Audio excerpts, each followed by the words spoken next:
प्रश्न होता की आम्हाला राहूचा त्रास होतोय.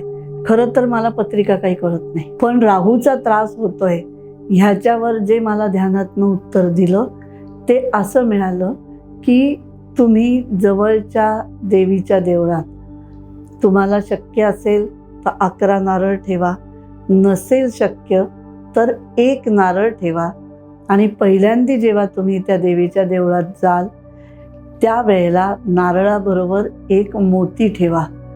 मोती कल्चर्ड मोती चालेल, साधा चालेल, एखाद्या माळेतला चालेल, कुठलाही चालेल.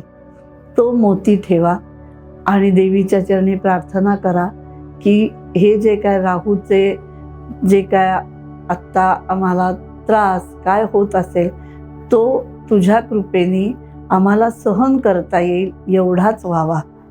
कारण तो त्रास जाईल असं नाही, पण तो तुम्हाला सहन करायची ताकद मात्र देवी देऊ शकते.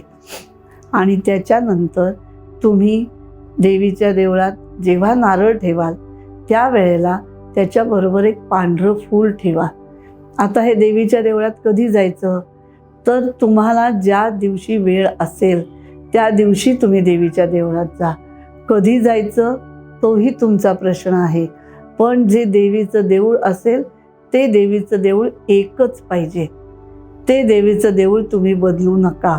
आणि किती दिवस जायचं तर जोपर्यंत तुम्हाला राहूचा त्रास आहे असं तुम्हाला कळेल, सांगेल कोणतरी, पत्रिकेतनं सांगणारच, मला पत्रिका कळत नाही, तर तोपर्यंत तुम्ही नारळ देवीच्या समोर ठेवा आणि नारळाचं दान करा.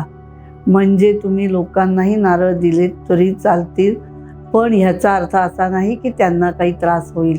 उलट ज्यांना तुम्ही द्याल त्यांचं कल्याणच होईल.